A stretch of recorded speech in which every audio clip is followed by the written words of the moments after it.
என்ன வெங்காயத்துக்கு இப்போ தனியார் மயமாக்கணும்? இப்போ ராம்கி நிறுவனம் என்ன ஒரு செமிகண்டக்டர் டெக்னாலஜி எதுவும் வச்சிருக்காங்களா? நமக்கு தெரியாதது அதை வச்சு ஏதோ பண்ண போறாங்களா? இப்போ 2500 கோடி கொடுக்கறதா சொல்றாங்க இந்த ராம்கி. இதை வைத்துக்கொண்டு இதற்குள் எப்படி லாபம் சம்பாதிப்பது என்பதுதான் அவங்களுடைய திட்டம். அப்போ முடிஞ்ச வரைக்கும் இந்த தொழிலாளிகளை கசக்கி பிழிவது என்பதை அவர்கள் செய்ய போகிறார்கள் என்பது மாநகராட்சிக்கு தெரியும். இதற்காகத்தான் மாநில சுயாட்சி நம்ம கேட்கிறோமா? இதுதான் திராவிட இயக்கத்தின் கொள்கையா? இதைத்தான் அண்ணா சொன்னாரா? அப்படி புரியாமல் பேசுபவர்களுக்கு ஒரு தலைமை பொறுப்பில் இருக்கிறவர் நம்ம அமைச்சர் சேகர் பாபு. அவர் தான் இப்போ இதை பத்தி கேட்கும்போது வாக்குறுதியா என்ன வாக்குறுதி அப்படின்னு ரொம்ப அலட்சியமா அப்படி பேசிட்டு போனார். இதை அவுட் சோர்சிங் விடுறது, தனியாருக்கு விடுவது, அது அவ்வளவு சல்லிசா பேசும்போது ஒரு கேள்வி அவர் அறநிலையத்துறை அமைச்சர் அர்ச்சகர் பணி அவுட் சோர்சிங் விடுறதுன்னு சொல்லி பாருங்க என்ன ஆகுதுன்னு பார்ப்போம். பார்ப்பன அர்ச்சகர்களை ஒரு விதத்தில் பார்ப்பதும், எந்த பணியாளர்கள் இல்லைன்னா இந்த நகரம் அழிந்து போகுமோ அந்த துப்புரவு பணியாளர்களை இப்படி மணியாற்றம் இல்லைன்னா நாடு ஒன்றும் அழிஞ்சிடாது. ஆனா அவங்க மேல விரல கூட வைக்க முடியல. இவர்களை இவ்வளவு அலட்சியமா டீல் பண்ண முடியுது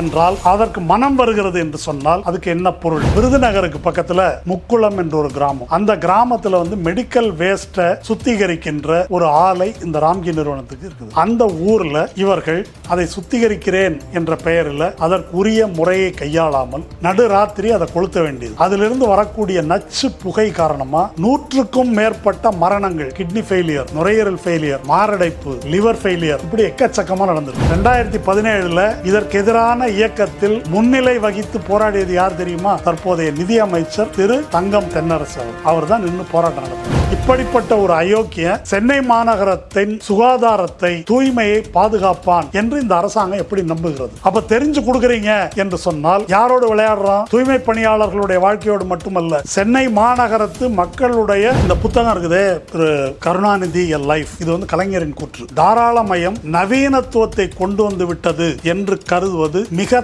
தவறான வியாக்கியானமாகும். உண்மையில் அது ஆதிக்க சாதியினரை பொருளாதார ரீதியாக வலிமைப்படுத்தி இருக்கிறது. அதனால திராவிட இயக்கத்தினுடைய எதிர்வினை எப்படி இருக்க வேண்டும் என்றால், நம்முடைய கடந்த கால அனுபவம், பிற்போக்குத்தனத்துக்கு எதிராக திராவிட இயக்கம் என்ன போராட்டத்தை நடத்தியதோ கடந்த காலத்தில், அந்த அனுபவத்திலிருந்து நாம் கற்றுக்கொள்ள வேண்டும். விஜய் இந்த போராட்டத்தை ஆதரிக்கிறாரா? இப்போ ஒரு போராட்டம் நடக்குதுங்க, அதுக்கு எல்லாருடைய ஆதரவையும் தான் நாங்க கேட்போம்னா ஆதரவு கொடுக்கட்டும். அவர் வந்தா கூட்டம் ஆயிடும். அது எதுக்கு அவருக்காக நீங்க சிந்திக்கணும்? சரி, அவர் வந்தா கூட்டமாகும். அவரு ரசிகர்கள் தான் 1000-10,000 பேர் இருக்கிறாங்கல்ல. ராத்திரி ஹைகோர்ட் தடை விதிச்சிருச்சு இல்ல, ராத்திரி காலி பண்ண போறாங்கன்னு தெரியும்ல. விஜய் உத்தரவிட்டு போங்க, நம்முடைய தொண்டர்கள் ஒரு 10,000 பேர் அங்க போய் தூய்மை பணியாளர்களுக்கு கவசமாக நில்லுங்கள்னு சொன்னார். அவர் வரணும்னு யார் கேட்டாங்க? அவங்க நின்னாங்களா? அப்போ நீங்க ஒரு போராட்டம் நடத்துவீங்க, அந்த போராட்டத்தின் அரசியல் ஆதாயத்தை கேபிட்டலைஸ் பண்றதுக்கு விஜய்கிட்ட கொண்டு போய் கொடுக்குறீங்க. அவர் பாசிஸ்ட்னு அறிக்கை விடுறாரு. வணக்கம். தூய்மை பணியாளர்களுடைய போராட்டம் விரும்பத்தகாத முறையில் மாநகராட்சி வளாகத்திலிருந்து அகற்றப்பட்டிருக்கிறது. அவர்கள் முன்வைத்த கோரிக்கைகள் என்பன 3. 1, பணி நிரந்தரம். 2வது, தனியார் மயமாக்கக்கூடாது. 3வது, தற்போது அவர்கள் பார்த்து வருகின்ற பணிக்கு தரப்படுகின்ற ஊதியம் தனியார் நிறுவனத்துக்கு அவர்களை மாற்றிவிடுவதால் சுமார் 7,000 ரூபாய் குறையும். அவ்வாறு அந்த ஊதிய குறைப்பு ஏற்படக்கூடாது. இந்த 3 கோரிக்கைகளை முன்வைத்து அவர்கள் போராடி வந்தார்கள். அந்த 3 கோரிக்கைகளின்பால் எந்த முடிவும் எட்டப்படவில்லை. ஆனால் தமிழக அரசு அவங்க அங்கிருந்து அகற்றப்பட்ட பிறகு அமைச்சரவை கூடி சில அறிவிப்புகளை செய்திருக்குது. 1, அவர்களுக்கான காப்பீட்டு தொகையை உயர்த்தி இருக்கிறாங்க. வீடு இல்லாதவர்களுக்கு வீடு கட்டி தருவது, பணியாளர்கள் அதிகாலையிலேயே அவர்கள் பணிக்கு வருவதால் அவர்களுக்கான காலை உணவு, அது இல்லாமல் அவர்களுடைய பிள்ளைகள் அதற்கான கல்வி உதவித்தொகை, அவருடைய குடும்பத்தில் சுய தொழில் செய்ய விரும்புவோருக்கு ஒரு குறைந்த வட்டியில் கடன் உதவி என்பன போன்ற அறிவிப்புகள் நேற்று செய்யப்பட்டிருக்கின்றன. இந்த அறிவிப்புகளை காட்டிலும் மிக முக்கியமானது முதல்வர் கூறியிருக்கிற ஒரு வார்த்தை, தூய்மை பணியாளர்களின் மாண்பை திமுக அரசு ஒருபோதும் விட்டு கொடுக்காது அப்படின்னு சொல்லியிருக்கார். இந்த வாக்கியம்தான் ரொம்ப முக்கியம்னு நான் நினைக்கிறேன். ஏனென்றால் முதல்வருடைய பார்வையிலேயே அவர்களுடைய மாண்புக்கு குந்தகம் ஏற்பட்டிருக்கிறது. அவர்கள் நடத்தப்பட்ட முறை அவர்களுடைய மாண்புக்கு ஊறு நேரும் வகையில் இருந்திருக்கிறது என்பதை புரிந்து கொண்டு முதல்வர் இதை கூறியிருப்பதாக நான் நினைக்கிறேன். இந்த கோணத்திலிருந்து இதை நாம் பேசுவோம். இப்போ இந்த பிரச்சனை வந்ததற்கு பிறகு 2 தரப்பிலும், ஒரு தரப்பு போராடக்கூடிய தூய்மை பணியாளர்கள், அவர்களுக்கு ஆதரவானவர்கள் இடதுசாரி இயக்கத்தினர் மற்றும் பிறர். இன்னொரு பக்கம் திராவிட முன்னேற்றக் கழக அரசின் ஆதரவாளர்கள். இவங்க சமூக ஊடகங்களிலும் தொலைக்காட்சி ஊடகங்களிலும் தெரிவிக்கின்ற கருத்துகள், இதை ஒட்டி வந்திருக்கின்ற மோதல்கள், இதை எப்படி பார்ப்பது என்பதை பற்றித்தான் நாம் இன்றைக்கு பேச இருக்கிறோம். எனக்கு தெரிந்து திராவிட முன்னேற்றக் கழகம் இந்த 2021 ஆட்சிக்கு வந்த பிறகு இது ஒரு மூன்றாவது உழைப்பாளிகளோடு இந்த அரசுக்கு ஏற்படக்கூடிய மூன்றாவது மிக முக்கியமான முரண்பாடு.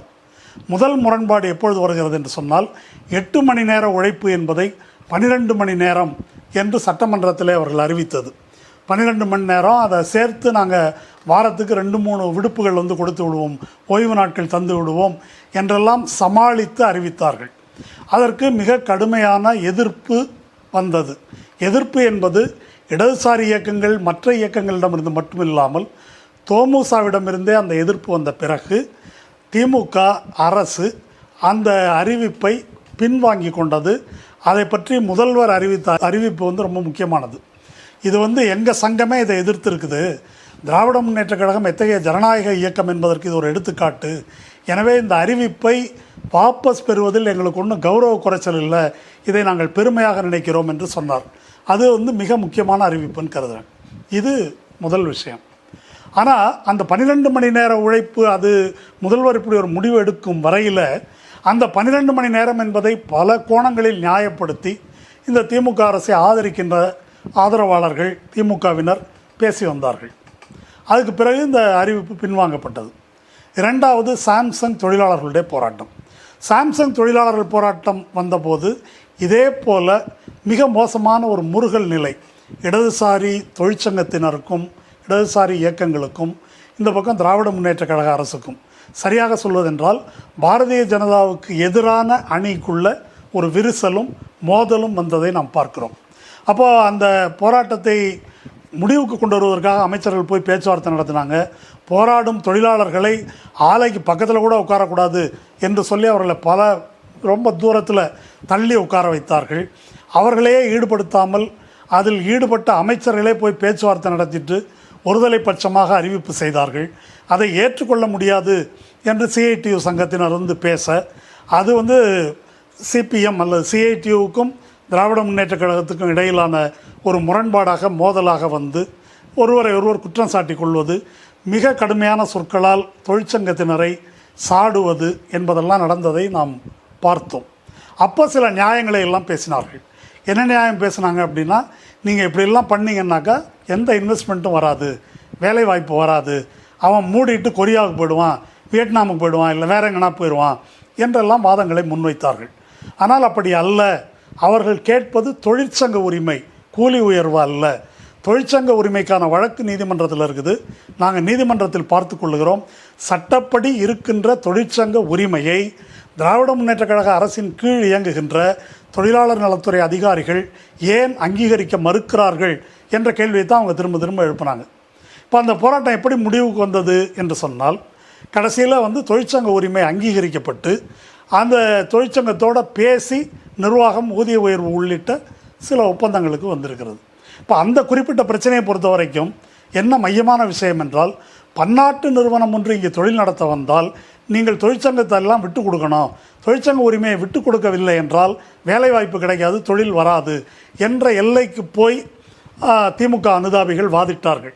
அது உண்மை அல்ல என்று நிரூபிக்கப்பட்டதை பின்னால் நம்ம அனுபவத்திலிருந்தே பார்த்தோம். இது ரெண்டாவது. இந்த 2 சம்பவங்களின் போதும் நான் இதை பற்றி பேசியிருக்கிறேன். அப்போ ஒரு பக்கம் திராவிட முன்னேற்ற கழக எதிர்ப்பாளர்கள், நீங்கள் எல்லாம் திமுக சொம்பு, இதை பற்றி பேச மாட்டேன்றீங்க என்று ஒரு பக்கம் திட்டினாங்க. இன்னொரு பக்கம் நீங்கள்லாம் வரட்டுவாத கம்யூனிஸ்டுகள், என்ன நிலவரம்னு தெரியாமல் சும்மா லட்சியம் கோட்பாடு இப்படி பேசிகிட்டு இருக்கிறீங்க என்று திமுக காரர்கள் பேசினார்கள். 2 சந்தர்ப்பத்திலும் நான் என்ன கோணத்தில் பேசினேனோ அதே கோணத்தில் தான் இந்த பிரச்சனையும் நான் இப்போ அணுக விரும்புகிறேன். அதுக்கு முன்னால் சில ஃபேக்ட்ஸ், சில விவரங்களுக்குள்ளே போவோம். முக்கியமாக அந்த தூய்மை பணியாளர்கள் தொழிற்சங்கத்தினுடைய தலைவராக இருக்கக்கூடிய தோழர் திருவேட்டை சில டேட்டாவை சொல்லியிருக்கார். அந்த டேட்டாவுக்குள்ளே நம்ம போகலாம். இப்போது 2000 ஆண்டில் மாநகராட்சியில் இருந்த நிரந்தரமான தூய்மை பணியாளர்கள், பர்மனண்ட் பண்ணப்பட்ட தூய்மை பணியாளர்கள் 16,000 பேர். மொத்தம். இன்னைக்கு அந்த மாதிரி நிரந்தரம் என்ற தகுதியில் இருக்கின்ற தூய்மை பணியாளர்கள் வெறும் 4700 பேர். மீதி பேர் எல்லாருமே இந்த மாதிரி அற்றை கூலிகளாக, அது தனியார் நிறுவனத்தின் கீழேயோ அல்லது இவங்க சொல்லக்கூடிய NULM என்பதன் கீழேயோ இயங்கக்கூடியவர்கள். இப்போது 2008க்கு பிறகு நிரந்தர பணியாளர்களை எடுப்பது என்பதே கிடையாது, அதை நிறுத்திட்டாங்க என்று திருவேட்டை சொல்லுகிறார். இப்போ இந்த போராடி கொண்டிருப்பவர்கள் 1953 பேர் இந்த வேலை நிறுத்தத்தில் ஈடுபட்டிருப்பவர்கள். இவங்க வந்து NULMனா என்ன? National urban livelihood mission. இது ஒன்றிய அரசினுடைய ஒரு திட்டம். இது அதனுடைய முழு பேர் NULM மட்டும் இல்லை, அதுக்கு முன்னால் ஒன்று இருக்குது DAYன்னு. அது என்னன்னா தீனதயாள் அந்தியோதயா யோஜனா. தீனதயாள் உபாத்யாயா என்பவர் இந்த கட்சியை உருவாக்கியவர். ஜனசங்க பிஜேபியினுடைய மூதாதையான ஜனசங்கம் என்ற கட்சியை உருவாக்கியவர். அந்த தீனதயாள் உபாத்யாய பேரில் தீனதயாள் அந்தியோதயா யோஜனா. அந்தியோதயான்னா இந்த ஏழைகள் மறுவாழ்வு, யோஜனான்னா திட்டம். தீனதயாள் உபாத்யாயனுடைய பார்வை என்ன?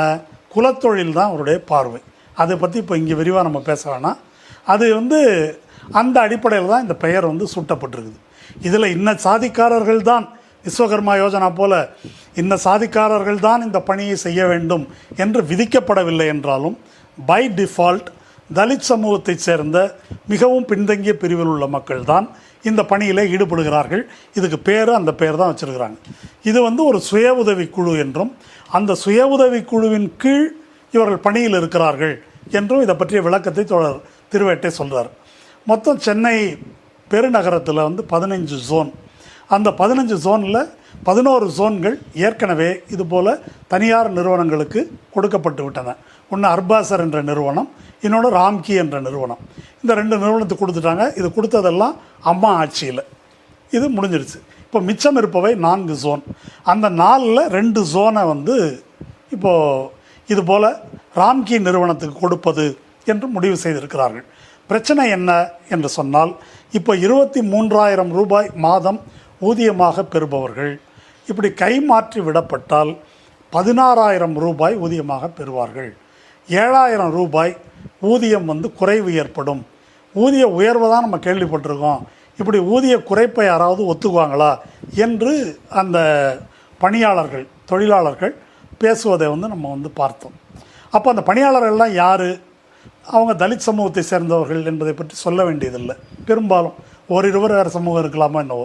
அதிலும் மிக முக்கியமாக இந்த பெண்கள் எல்லாம் அநேகமாக சிங்கிள் மதர், கணவனால் கைவிடப்பட்டவர்கள் அல்லது குடிகார கணவன் செத்து போயிட்டான்றது, இந்த மாதிரி ஒரு தனியாக ஒரு பெண் இருந்து கொண்டு இப்படி கடுமையாக வேலை செய்து பிள்ளைகளை படிக்க வைத்து எப்படியாவது கரையேற்ற வேண்டும் என்று மிக கடுமையாக உழைக்கக்கூடியவர்கள். ஆண்களும் அப்படி தான். அப்போது இவர்கள் தான் இந்த ஊழியர்கள். அவங்க சொல்கிற கணக்கு என்ன அப்படின்னு சொன்னால், 16,000 ரூபா கொடுக்குறேன்னு சொல்கிறீங்களே, நாங்கள் 23,000 ரூபா வாங்குகிறோம், 1953 பேர். இப்போ எங்கள் சம்பளம் குறைக்காமல் இருக்கணும் அப்படின்னு சொன்னால் கூடுதலாக ஆகக்கூடிய செலவு, எங்களுக்கு அந்த சம்பளம் கொடுக்கணுன்னா 13 கோடி ரூபா ஆகும். இந்த 13 கோடி ரூபாயை கொடுத்து எங்களை வச்சுக்க முடியாதா இந்த மாநகராட்சியால் என்பது தான் அவர்கள் கேட்கின்ற கேள்வி. இப்போ இந்த பிரச்சனையை அரசும் அல்லது அரசுக்கு ஆதரவாக பேசுபவர்களும் எப்படி எதிர்கொள்கிறார்கள் என்பதை நம்ம பார்ப்போம். சமூக ஊடகங்களிலும் தொலைக்காட்சியிலும் இது பற்றி பேசக்கூடிய இந்த திராவிட முன்னேற்ற கழகத்தின் அனுதாபிகள் அல்லது இந்த போராட்டம்லாம் காலத்துக்கு ஒவ்வாதது என்று கருதக்கூடியவர்கள், அவங்க சொல்கிற கருத்து எப்படி இருக்குதுன்னு பார்ப்போம். இந்த தொழிலாளர்கள் ரொம்ப நம்முடைய அனுதாபத்துக்குரியவர்கள், ரொம்ப ஏழைகள், அவங்கள கன்சிடர் பண்ணணும், அதெல்லாம் சரிதான். ஆனால் இது இப்போ அரசாங்கத்தின் கொள்கையே என்ன சொல்கிறாங்கன்னா, இது ஒரு பாலிசி டிசிஷன், இது வந்து ஒரு கொள்கை முடிவு. காலம் மாறி போச்சுங்க, பழைய காலம் மாதிரி இல்லை, தனியார் மயம், தாராளமயம், உலகமயம் என்ற கொள்கை வந்த பிறகு உலகம் முழுதுமே இதுதான் அமல்படுத்தப்படுகிறது. இங்கே மட்டும் நீங்கள் தனியாக எங்களுக்கு வந்து பணி நிரந்தரம் வேணும், இப்படி ஊதியம் வேணும், தனியார் மயம் கூடாது அப்படின்னா இங்கே மட்டும் திமுக அரசு மட்டும் அதை எப்படி செய்ய முடியும் என்று பேசுகிறார்கள். இன்னும் ஒரு படி மேலே போய் இந்த பணி நிரந்தரம், வேலை உத்தரவாதம் அப்படின்றதெல்லாம் கடந்த காலத்து விஷயம். எந்த துறையில் தாங்க பணி நிரந்தரம் இருக்குது? ஐடியில் இருக்கா? ஐடியில் சும்மா பெஞ்சில் உட்கார வைக்கிறாங்க, போனால் வெளியே போக வேண்டியதான், ஹையர் அண்ட் ஃபயர் தான். இப்படி தான் எல்லா துறையுமே இருக்குது. பாருங்கள் ஸ்விக்கி ஜொமேட்டோலாம் எப்படி இருக்குது, இங்கே மட்டும் நீங்கள் பண்ணி நிரந்தரம்னு கேட்குறீங்களே, இது எப்படி சாத்தியம்? வாத்தியார் வேலை இப்போ அரசு அலுவலகங்களில் எல்லா இடத்துலையுமே இப்படி தான் இருக்குது. அதனால் இது கொள்கை மாறிவிட்டது. அதனால் இதை புரிந்து கொள்ளாமல் நீங்கள் பேசக்கூடிய கம்யூனிஸ்டுகள் என்பவர்கள் அவங்கெல்லாம் ஒரு பூமர் அங்கிள், காலம் கடந்தவர்கள், ஏதோ பழைய காலத்தில் இதை பற்றி பேசிகிட்டு இருக்கிறீங்க என்ற பாணியில் அவர்கள் பேசுகிறார்கள். இப்போ அப்படி பேசக்கூடிய இது பேசும்போது என்ன வருது அப்படின்னு சொன்னால், தனியார் மயன்றது ஒரு உன்னதமான தத்துவம் போலவும் அதை ஒன்றும் பண்ண முடியாத மாதிரியும் அதுக்கு அடங்கி நடப்பதை தவிர வேறு வழி இல்லை மாதிரியும் அதை பேசுகிறார்கள். இப்போ நான் அதை இல்லைங்க அப்படி பார்க்கக்கூடாது என்று நான் சொல்வதை காட்டிலும் நான் கலைஞரை மேற்கோள் காட்ட விரும்புகிறேன். இந்த புத்தகம் இருக்குதே, ஒரு பத்திரிகையாளர் ஏஎஸ் பன்னீர்செல்வத்துடைய புத்தகம் கருணாநிதி எ லைஃப் என்ற புத்தகம். அந்த புத்தகத்தில் 321வது பக்கத்தில் 2 வரியை மட்டும் படிக்கிறேன் நான் நேரம் கருதி. Liberalisation has brought in modernity is a wrong interpretation. இது கலைஞரின் கூற்று.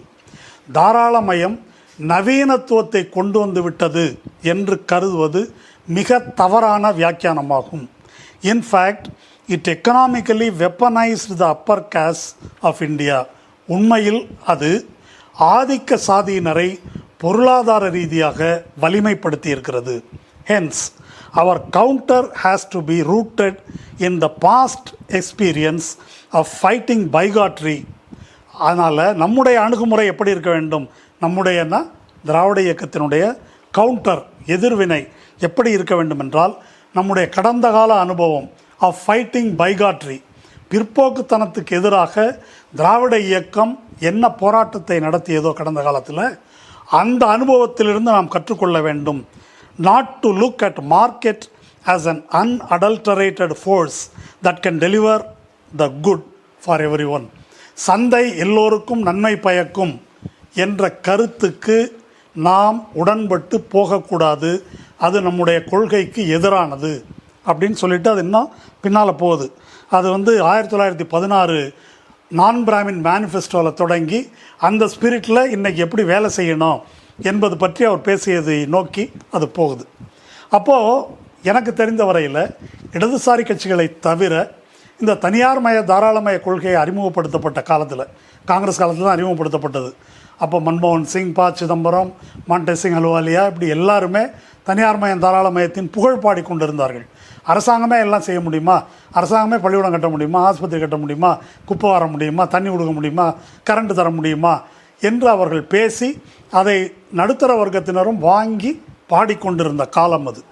அப்படிப்பட்ட ஒரு காலத்தில் ஜெயலலிதாவும் அதை வழிமொழிந்து கொண்டிருந்த ஒரு காலத்தில் எதிர்நீச்சல் போட்டவர் கலைஞர் மட்டும்தான். அவர் அப்போ தான் இதை பேசுகிறார். அரசாங்கத்துக்கென்று சில கடமைகள் இருக்கிறது, அந்த கடமைகளிலிருந்து அரசாங்கம் வழுவ முடியாது அப்படின்றது அவருக்கு தெரிந்திருந்தது. இன்னொன்று, தனியார் மயம் என்பது வந்துவிட்டால் பிற்படுத்தப்பட்ட தாழ்த்தப்பட்ட மக்களுடைய வாழ்நிலை என்பது ஒரு நூற்றாண்டுக்கு முன்னால் எப்படி இருந்ததோ அதை நோக்கி போகும். அப்படியெல்லாம் போகலையே அப்படின்னு பலர் நினைக்கலாம். அது உண்மை அல்ல. அதில் பிற்படுத்தப்பட்ட தாழ்த்தப்பட்ட மக்களில் மிகச்சிறிய பிரிவினருக்கு இடஒதுக்கீடு, கல்வி, வேலைவாய்ப்பு காரணமாக வாழ்க்கையில் உயர்வு கிடைத்திருக்கிறது. அந்த முன்னேற்றம் என்பது அனைவரையும் சென்று சேரவில்லை என்பதுதான் கசப்பான ஆனால் மறுக்க முடியாத உண்மை. இப்போ அரசு பணியில் இடஒதுக்கீடு கிடையாது அப்படின்னு சொன்னாக்கா அது பார்ப்பனியம் அல்லது பார்ப்பன ஆதிக்கம்னு சொல்கிறோம். தனியார் துறையில் இடஒதுக்கீடு இல்லை. கார்ப்பரேட்டுகள் தொழிற்சங்க உரிமையும் மதிக்க மாட்டான், இடஒதுக்கீடும் கொடுக்க மாட்டான். அப்போ அது என்ன அப்படின்னா அவன்கிட்ட அதெல்லாம் கேட்க முடியுமாங்க? அப்போ சமூக நீதி கொள்கை அப்படின்றத தனியாரிடம் பேச முடியாது.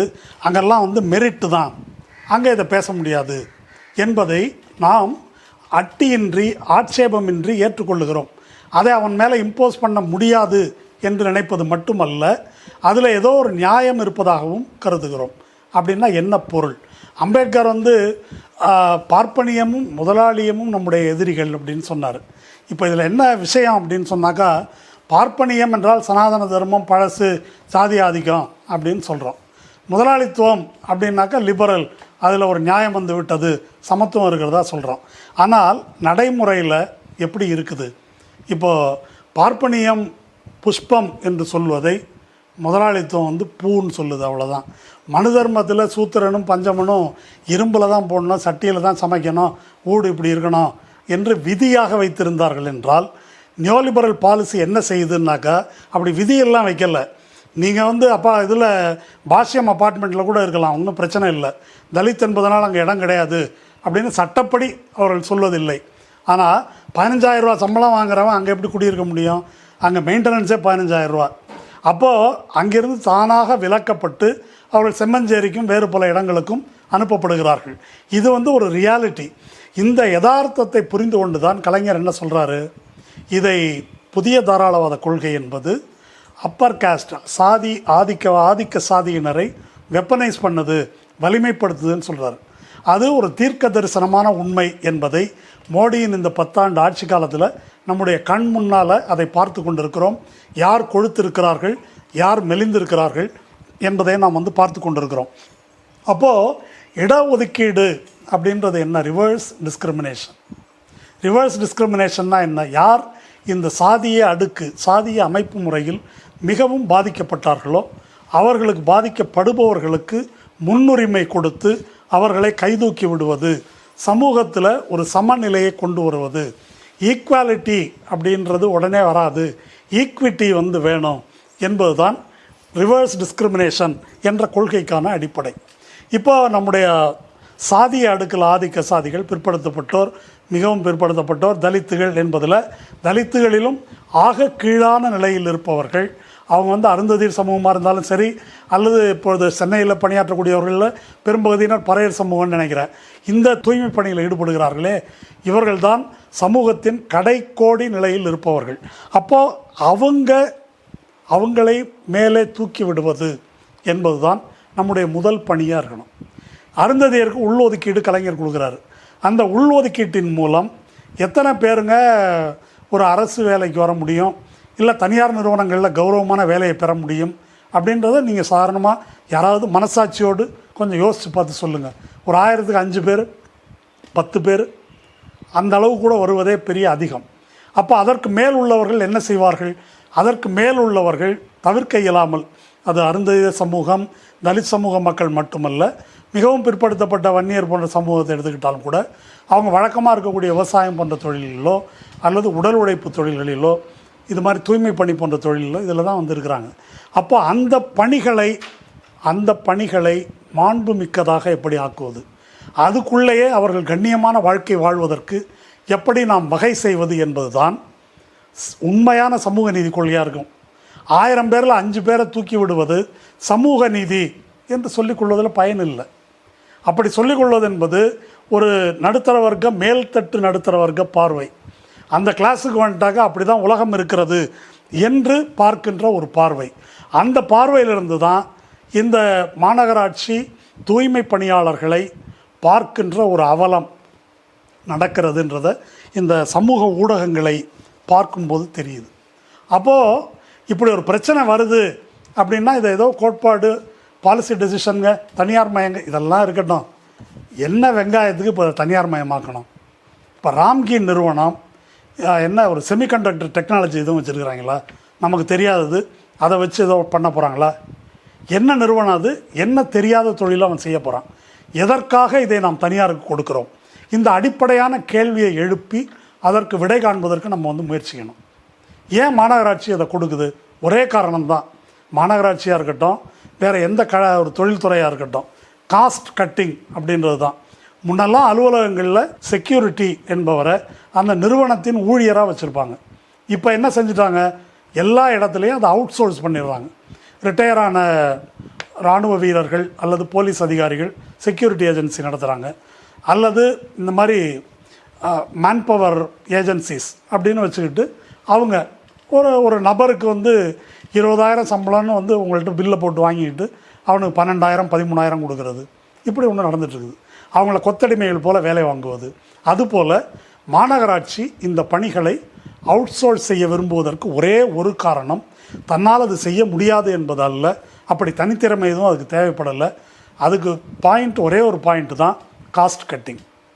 இவர்களை மாநகராட்சி ஊழியர்களாக வைத்திருந்தால் குறைந்தபட்ச ஊதியம் மற்றும் நியாயமான பிஎஃப், இஎஸ்ஐ, பிற என்னெல்லாம் வந்து அவங்களுக்கு உரிமைகள் உண்டோ அதையெல்லாம் வழங்க வேண்டியிருக்கும். அது செலவாகும். அதனால் நாம் வந்து அதை அப்படி வைத்துக்கொள்ள முடியாது என்பது தான் அவர்களுடைய இந்த இந்த இந்த அவுட் சோர்சிங் என்பதற்கான ஒரே ஒரு காரணம். இப்போது 2500 கோடி கொடுக்குறதா சொல்கிறாங்க இந்த ராம்கிக்கு. இப்போ இந்த 2500 கோடியில் இதை வாங்கிக்கிட்டு இந்த சாலிட் வேஸ்ட் மேனேஜ்மெண்ட்டில் குப்பையை வந்து காசாக்கும் வழி அதெல்லாம் தனியாக இருக்குது. இப்போது இதை வைத்து கொண்டு இதற்குள் எப்படி லாபம் சம்பாதிப்பது என்பது தான் அவங்களுடைய திட்டம்.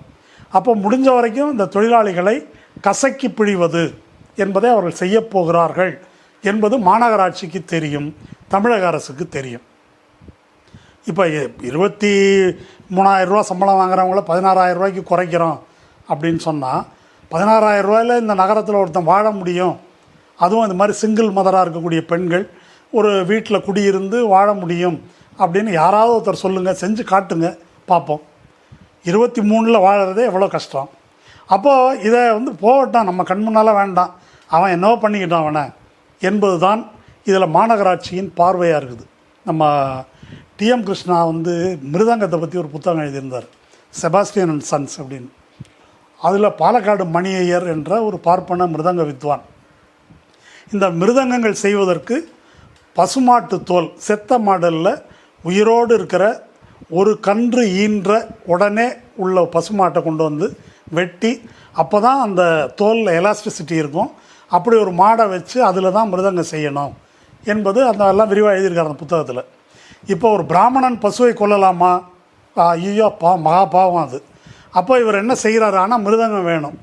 மிருதங்கம் வேணும்னாக்கா பர்லாந்து என்று ஒரு தலித், கிறிஸ்தவ தலித், அவர்கிட்ட காசை கொடுத்து எவ்வளோ மாடுன்னா ஒரு 100 ரூபா கொடுங்க சாமி அப்படின்றாரு. 100 ரூபாயை கொடுத்து அனுப்புகிறாரு. சந்தைக்கு போனால் 120 ரூபாயோ 130 ரூபாயோ சொல்கிறாங்க மாடு. இவர் என்ன செய்கிறாரு? பர்லாந்து மாட்டை பிடிச்சிக்கிட்டு நேராக மணி ஐயர் வீட்டுக்கு வர்றாரு.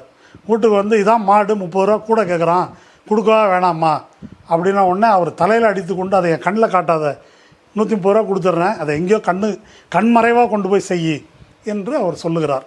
அதை டிஎம் கிருஷ்ணா எப்படி எழுதுகிறாருனாக்கா, இந்த கோஹத்தி என்ற பசுவை கொள்கின்ற பாவத்துக்கும் பாப்பானுக்கும் நடுவில் இருக்கிறது ஒரு தலித்துன்னு சொல்கிறார்.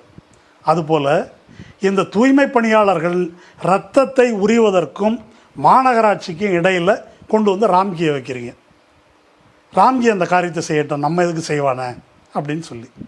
இதுதான் இதனுடைய உண்மை, இதனுடைய மறுக்க முடியாத ஒரு விளக்கம். இப்போது திராவிட முன்னேற்ற கழக தோழர்கள் இதுக்கு வந்து என்ன, திராவிட இயக்கத்தை சேர்ந்தவர்கள் இதுக்கு வந்து பதில் சொல்லணும். அப்போது இதற்காகத்தான் மாநில சுயாட்சி நம்ம கேட்குறோமா? இதுதான் திராவிட இயக்கத்தின் கொள்கையா? இதைத்தான் அண்ணா சொன்னாரா? இதெல்லாம் வந்து இந்த கேள்விகளுக்கு விடை வேணும். மாநில சுயாட்சி என்பதை எதற்காக அண்ணா கேட்டார்? அல்லது பெரியார் மறையும் காலத்தில் தனிநாடுன்னு பேசினாரே, எதுக்காக பேசினார்? நாங்கள்லாம் தமிழன் என்ற ஒரு இனம் உண்டு, தனியே அவருக்கு ஒன்று குணம் உண்டுன்றதுக்காக பெரியார் கேட்டார்? இல்லை.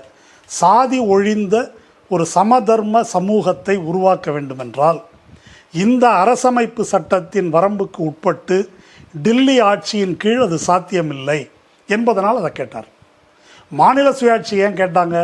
ஒன்றியத்தில் அதிகாரம் இருக்கும் வரையில் திராவிட இயக்கத்தின் கொள்கைகளை, ஐம்பெரும் முழக்கம் இருக்குதே, அந்த ஐம்பெரும் முழக்கங்களை அமல்படுத்த முடியாது என்பதனால்தான் இந்த 3 நாணயம், வெளியுறவு கொள்கை, இராணுவம் இவை தவிர மற்ற அனைத்து அதிகாரங்களும் மாநிலத்திடம் இருந்தால் மட்டும்தான் நாம் இதை அமல்படுத்த முடியும் என்பதனால் மாநில சுயாட்சி தீர்மானம் கோரிக்கை.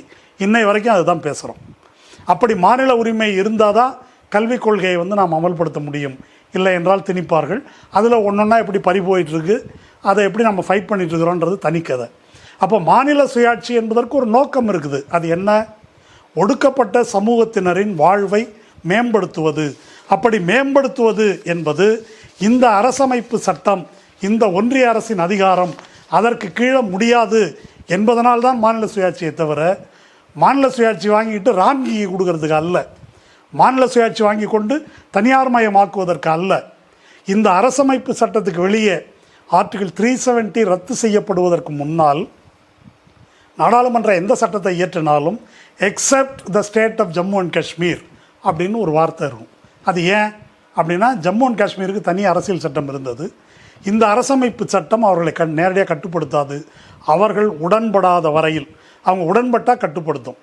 அப்படி முதல்ல ஆர்டிகிள் 370 அறிமுகப்படுத்தப்பட்ட காலத்தில் நம்ம இந்திய அரசமைப்பு சட்டம் உருவாக்கப்படுவதற்கு முன்னாலேயே காஷ்மீர் அரசமைப்பு சட்டம் உருவாக்கப்பட்டு விட்டது.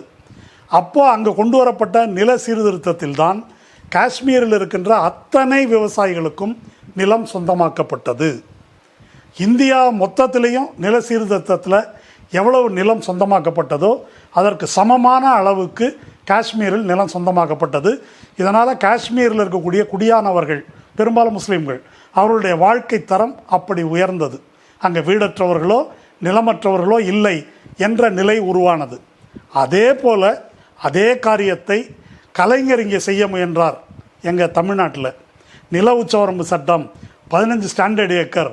அப்போ தமிழ்நாட்டில் தஞ்சை போன்ற வளமான பகுதிகளில் மடங்கள் கையிலும் கோயில்கள் கையிலும் ஆதீனங்கள் கையிலும் பல லட்சம் ஏக்கர் நிலம் இருந்தது.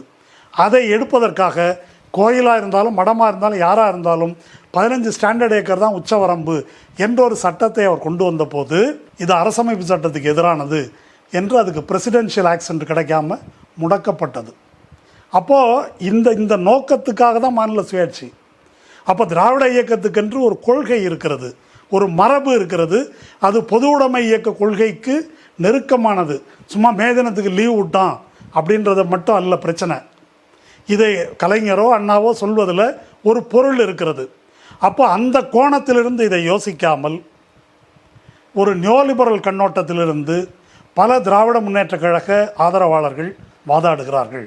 நீங்கள் புதிய தாராளவாத கொள்கை தான் நம்மை வழிநடத்தும் என்றால் இது திராவிட மாடலாக இருக்காது, குஜராத் மாடலாக தான் மாறும் என்பதை அவர்கள் புரிந்து கொள்ள வேண்டும். அப்படி புரியாமல் இருப்பவர்கள் தான் இந்த மாதிரி வாதங்களை முன்வைக்கிறார்கள். அப்படி புரியாமல் பேசுபவர்களுக்கு ஒரு தலைமை பொறுப்பில் இருக்கிறவர் நம்ம அமைச்சர் சேகர் பாபு. அவர் தான் இப்போ இதை பற்றி கேட்கும்போது வாக்குறுதியா, என்ன வாக்குறுதி அப்படின்னு ரொம்ப அலட்சியமாக அப்படி பேசிட்டு போனார். அதாவது முதல்வர் வாக்குறுதி கொடுத்துருக்கிறாரு, அதை நிறைவேற்ற தான் கேட்குறாங்க அப்படின்னு பத்திரிகையாளர்கள் கேட்கும்போது அதுக்கு இப்படி பதில் சொல்கிறார். அதை பற்றி விளக்கி பதில் சொல்லுவதற்கு அந்த பத்திரிகையாளருக்கு தெரியலன்னு வச்சுக்கோங்க. அவர் சேகர்பாபு ப்ரெஸ் மீட்டு நீங்கள் எப்போ பத்திரிகையாளர்கள் மைக்க நீட்டினாலும் ஒன்று சொல்லுவார், எல்லோருக்கும் எல்லாம் என்பது தான் இந்த அரசின் கொள்கை அப்படிம்பார். இந்த கொள்கையை அவர் எங்கே கண்டுபிடிச்சாருன்னு எனக்கு தெரியல. எல்லோருக்கும் எல்லாம்லாம் கொடுக்க முடியாது. எல்லோருக்கும் எல்லாம் என்பது திராவிட இயக்கத்தின் கொள்கையா என்பதுதான் இப்போ முதல் கேள்வி. யார் இந்த சாதி ஆதிக்க சமூகத்தில் ஆக அடிநிலையில் இருக்கிறார்களோ அவர்களுக்கு முன்னுரிமை என்பது தான் இடஒதுக்கீடு கொள்கை. அதுக்கு பேர் தான் ரிவர்ஸ் டிஸ்கிரிமினேஷன். ஏற்கனவே உள்ள டிஸ்கிரிமினேஷன் என்பது யாரை கீழே தாழ்த்தி வைத்திருக்கிறதோ அதை அப்படி திருப்பி போடுவது. அந்த ரிவர்ஸ் டிஸ்கிரிமினேஷன் தான். எல்லாருக்கும் எல்லாம் எப்படி கொடுக்க முடியும்? நீங்கள் எல்லாருக்கும் எல்லாம் என்பதை வடமொழியில் மொழிபெயர்த்தா என்ன தெரியுமா வரும்? லோகா சமஸ்தா சுயினோ பவந்து. இதுதான் எங்கள் கொள்கைன்னு பிஜேபிக்காரன்னு சொல்லுவான். எல்லா மக்களும் இன்புற்று இருக்கட்டும்னு. அந்த கதையெல்லாம் சும்மா ஒரு ஏமாற்று உருட்டு. அது சாத்தியமில்லை. ஒரு பிரிவினரிடமிருந்து எடுக்காமல் இன்னொரு பிரிவினருக்கு கொடுக்க முடியாது. மோடி அரசு என்ன செய்து கொண்டிருக்கிறது? இன்டைரக்ட் டேக்ஸ் மூலமாக நம்மகிட்டேருந்து எடுத்து அதானிக்கும் அம்பானிக்கும் மிட்டலுக்கும் கொடுத்து கொண்டிருக்கிறது. டைரக்ட் டேக்ஸ் குறையுது, இன்டைரக்ட் டேக்ஸ் அதிகமாகுது. அப்போது ஒருத்தரிடமிருந்து எடுக்காமல் இன்னொருத்தருக்கு கொடுக்க முடியாது. எங்களிடமிருந்து பறித்து கொண்டதை கொடு என்பது தான் திராவிட இயக்கத்தின் கொள்கை, அல்லது தலித் மூமெண்ட்டோட கொள்கை, அல்லது பொது உடைமை இயக்கத்தின் கொள்கை. இப்போ சென்ற அமெரிக்க நாடாளுமன்ற தேர்தலின் போது ஒரு 5 வருஷத்துக்கு முன்னால் பிளாக் லைவ்ஸ் மேட்டர் என்று ஜார்ஜ் ஃப்ளாய்டு கொல்லப்பட்டதை ஒட்டி ஒரு இயக்கம் நடந்தது. அப்போ வெள்ளை ஒரு ஒயிட் சுப்ரீமசிஸ்ட்னு சொல்லுவாங்க, வெள்ளை நிற மேன்மை, அதை கருதக்கூடியவர்கள் ஒரு முழக்கம் வச்சாங்க. அது என்ன? Black lives matter, all lives மேட்டர்னாங்க. ஆல் லைவ்ஸ் மேட்டர்னால் என்ன பொருள்? பிளாக் லைவ்ஸுக்கு என்ன தனியாக உண்டு, உனக்கு மட்டும்தான் உயிர் இருக்குதா அப்படின்னு கேட்பது என்ன பொருள் என்றால், கருப்பின மக்கள் ஒடுக்கப்பட்டதை, கொல்லப்பட்டதை, சுரண்டப்படுவதை ஏற்க மறுக்கின்ற வெள்ளை நிறவெறி அதுக்குள்ளே இருக்குது. அதனால் எல்லோரும் அப்படின்னு சொல்கிறதுனால அதில் ஒரு கொள்கை இருப்பதாக கருதி கொள்ள வேண்டாம். அவருக்கு எதுவும் தெரியாது. அவர் அதிமுகலேருந்து வந்தவர்.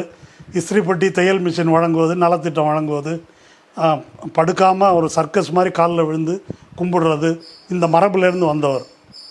அவர் வந்து புரியாமல் இந்த கொள்கை விளக்கங்கள்லாம் கொடுத்துட்ருக்கிறார். அவர் இப்போ வந்து இதை வந்து அவுட் சோர்சிங் விடுறது, தனியாருக்கு விடுவது, அதை அவ்வளோ சல்லிஸாக வந்து பேசும்போது ஒரு கேள்வி அவர் அறநிலையத்துறை அமைச்சர் அர்ச்சகர் பணி அவுட் சோர்சிங் விடுறதுன்னு சொல்லி பாருங்கள் என்ன ஆகுதுன்னு பார்ப்போம். அனைத்து சாதி அர்ச்சகர் வழக்கு என்ன நிலையில் இருக்குது தெரியுமா? இவங்க நியமித்தாங்க ஃபஸ்ட்டு 2021 ஆகஸ்ட் 14 நேற்றைக்கு நியமனம் செய்தது அரசு 4 வருஷம் முன்னால். அடுத்த ஒரு வருஷத்துக்குள்ளே கேஸ் போட்டு என்ன செஞ்சாங்க? சென்னை உயர்நீதிமன்றத்தில் ஒரு தீர்ப்பு வந்தது. அது என்ன? இந்த கோயிலில் வேலை செய்யக்கூடிய மணியை பெரிய மணி அடிக்கிறவன், கூட்டுறவன், மற்ற வேலையெல்லாம் செய்கிறாங்கல்ல, அவங்களுக்கெல்லாம் இந்து அறநிலையத்துறையுடைய ஊழியர் விதிகள் பொருந்தும், சின்னமணி ஆற்றவங்களுக்கு பொருந்தாது அப்படின்னு ஒரு வாதம் வச்சாங்க. உங்களுடைய சர்வீஸ் ரூல்ஸ் எங்களுக்கு பொருந்தாதுன்னு. அதை ஏற்றுக்கொண்டு இப்படியெல்லாம் நியமிக்க முடியாது என்று உயர்நீதிமன்றம் தீர்ப்பளித்து 4 வருஷமாக அப்பாயின்மெண்ட் கிடையாது. ஒரு 300-400 பேர் தெருவில் நிற்கிறாங்க. இங்கே வந்து ஐயா நாங்கள் வந்து பர்மனண்ட்டுக்காக கோர்ட்டில் கேஸ் போட்டிருக்கிறோம், அது லேபர் கோர்ட்டில் இருக்குது, ஹைகோர்ட்டில் இருக்குது, அதில் ஒரு முடிவு வர வரைக்கும் நீங்கள் வந்து இதை ப்ரைவேட்டைஸ் பண்ணாதீங்க அப்படின்னு சொன்னாக்கா அதை மதிக்க மாட்டாங்க, இங்கே கொடுப்பாங்களாம். ஏன் இப்போ இந்த உயர்நீதிமன்ற உத்தரவை அதை உறுதி செய்து சுப்ரீம் கோர்ட்டில் வந்து ஒரு ஸ்டேட்டஸ்கோ ஆர்டர் வாங்கியிருக்கிறாங்க. அந்த உத்தரவை மீறி நியமித்து பாருங்கள், அங்கே போய் ஒன்றும் கை வைக்கிறது இல்லை. ஆனால் இது மாதிரி இளிச்சவாயர்கள், பரிதாபத்துக்குரியவர்கள் இங்கே வந்து நாங்கள் அவுட் சோர்ஸ் பண்ணுறோம் என்று பேசுவது என்ன நியாயம்? இப்படி பேசுவதுக்குள்ளே என்ன பார்வை இருக்கிறது? அதுதான் நான் சொல்ல விரும்பல. அதை இது என்ன பார்வை? பார்ப்பன அர்ச்சகர்களை ஒரு விதத்தில் பார்ப்பதும், துப்புரவு பணியாளர்களை, எந்த பணியாளர்கள் இல்லைன்னா இந்த நகரம் அழிந்து போகுமோ அந்த துப்புரவு பணியாளர்களை, இப்படி இந்த மணியாற்றம் இல்லைன்னா நாடு ஒன்றும் அழிஞ்சிடாது, ஆனால் அவங்க மேலே விரலை கூட வைக்க முடியல, இவர்களை இவ்வளவு அலட்சியமாக டீல் பண்ண முடியுது என்றால் அதற்கு மனம் வருகிறது என்று சொன்னால் அதுக்கு என்ன பொருள் என்று சிந்திக்க வேண்டும். திராவிட இயக்கத்துக்கு ஒரு கொள்கை இருக்குது. இந்த சாதி ஒழிந்த ஒரு சமத்துவ சமூகம் உருவாகணும், இந்த பிற்போக்குத்தனங்கள் அழியணும் அப்படின்னு சொன்னாக்கா கிராமங்களிலிருந்து விடுபட்டு நகரத்தை நோக்கி வரணும் என்ற கோணத்தில் நாம் அணுகியதனால்தான் இந்தியாவிலேயே அதிகமாக அர்பனைஸான நகரமயமான மாநிலம் தமிழ்நாடு. கிட்டத்தட்ட 50% அதிகமான மக்கள் நகரத்தில் வாழ்கிறார்கள் என்பதை வந்து நம்ம பார்க்குறோம். இப்போது நகரம் அப்படின்னு வந்துட்டாக்கா சாதி போயிடுமா அப்படின்னு ஒரு கேள்வி இருக்குது. சாதியை வந்து திருமணம் செய்வதிலோ மற்ற நடவடிக்கைகளிலோ சாதி இருக்குது என்பது மட்டுமல்ல, நகரம் வந்தாக்கா புதிய கோணத்தில் இங்கே சாதி வருது. அங்கே வந்து அக்ரஹாரம், குடியானவ தெரு, மேட்டு தெரு அல்லது சேரி என்று காலனி என்று கிராமப்புறத்தில் தனித்தனியாக அங்கே இருக்குது. இங்கே அது வேறொரு கோணத்தில் அது வந்து வருது. என்ன கோணத்தில் வருது? அப்பார்ட்மெண்ட்டுகள், அது சில ஏரியா, மயிலாப்பூர், நங்கநல்லூர், ட்ரிப்ளிகேன், இப்படி ஏரியா இருக்குது. அடையாறு, பெசன் நகர், புளியந்தோப்பு, இந்த ஏரியாவும் இருக்குது. வட சென்னை, ராயபுரம், இதெல்லாமும் வந்து இருக்குது. அப்போ இதற்குள்ள ஒரு அர்த்தம் இருக்குது. இங்கேயும் அங்கே ஊருக்கு வெளியே எப்படி சேரி வைக்கப்பட்டதோ இங்கேயும் அப்படி வைக்கப்படுகிறது. இங்கே ஊருக்கு வெளியே வைக்கப்படுவதனுடைய லாஜிக் என்ன? லாஜிக் என்னென்னா பொருளாதாரம். பொருளாதாரம் அவங்களை ஆட்டோமேட்டிக்காக வெளியே தள்ளுது. இங்கே இந்த நகரத்துக்குள்ளே இருக்க முடியாது என்ற முறையில் வேறொரு கோணத்தில் சாதி மறு உற்பத்தி செய்யப்படுது இங்கே. அப்போது அதே சமூகத்தை சேர்ந்த அந்த மக்கள் இங்கே அங்கே என்ன தொழிலை செய்தார்களோ அதை ஒரு உருத்திரிந்த வடிவத்தில் இங்கே வந்து செய்கிறாங்க. தூய்மை பணியாளர் நம்ம சொல்கிறோம். ஆனால் தூய்மையை கெடுக்கிறது யார் என்பதை கொஞ்சம் யோசிக்கணும். சோஷியல் மீடியாவில் புழங்கக்கூடிய, எழுதக்கூடியவர்கள் கொஞ்சம் யோசித்து பார்க்கணும். இப்போது குப்பை போடுறது யார், குப்பையை எடுக்கிறது யார்? நம்ம வந்து ஒரு பெருமை, நம்ம அதிகமாக வரி செலுத்துகிறோன்னு சொல்கிறோம் ஒன்றிய அரசுக்கு. ஏன்னா அதிகமான நுகர்தல் இங்கே நடக்கிறதுனால தான் அதிகமாக ஜிஎஸ்டி செலுத்துகிறோம். அதிகமாக ஒரு இடத்துல நுகர்கிறோம் என்று சொன்னால் அதிகமாக குப்பையை போடுறோன்னு அர்த்தம். உலகத்தில் அதிகமாக நுகர்கின்ற நாடு என்பது அமெரிக்கா. அந்த அமெரிக்கா தான் உலகத்திலே அதிகமாக குப்பையை போடுகின்ற நாடு. அப்போ தமிழ்நாட்டில் நுகர்வு அதிகமாக இருக்குன்னா குப்பையை அதிகமாக போடுறோம். அப்போ தூய்மையை கெடுப்பவர்கள் நாம். அதை கெடுத்ததை சரி செய்து வாழத்தக்கதாக இந்த நகரத்தை மாற்றக்கூடியவர்கள் அவர்கள். நம்ம வந்து காலால் மிதிப்பதற்கு கூச்சப்படுகின்ற விஷயங்களை அவர்கள் கையால் அகற்றுகிறார்கள். இதுக்கு மேலெல்லாம் பெரிய விளக்கம் தேவையில்லை. அது செத்த மிருகங்களாக இருக்கட்டும், மனிதர்களாக இருக்கட்டும், கழிவுகளாக இருக்கட்டும், அவங்க வேலை செய்கிறத கொஞ்சம் கூட நின்று பாருங்கள். அது இடர்பாடு மிகுந்த மழைக்காலம், வெள்ளக்காலம், கோவிடு காலம், இதெல்லாம் அவங்களே பேசியிருக்கிறாங்கன்னா விளக்க தேவையில்லை. அப்போது இந்த துப்புரவு பணியாளர்கள் இல்லை என்று சொன்னால் 3 நாள் 4 நாள் ஒரு வாரத்தில் நகரம் நாரிடும், வாழவே முடியாது. கிராமப்புறத்தில் வாழ்ந்துடலாம். கிராமப்புறத்தில் துப்புரவு பணியாளர் இல்லைன்னாலும் அது வேறு விதமாக நகரங்கள் உருவாவதற்கு முன்னால் அப்படி இருந்தது. நகரம் வரும்போது ட்ரை லெட்ரின் வருது. இதெல்லாம் பின்னால் வந்தது தானே. இந்த செப்டிக் டேங்கோ அல்லது கழிவுநீர் கால்வாய் இதெல்லாம் பின்னால் வந்தது, மாடர்ன் லெட்ரின். அப்போது இவர்களை ஒடுக்கப்பட்ட சமூகத்தினரை தான் நம்பி இந்த நகரம் வாழ்ந்து கொண்டிருக்கிறது. அப்போது அந்த மாதிரி இருக்கக்கூடிய மக்களை எப்படி பார்க்கணும்?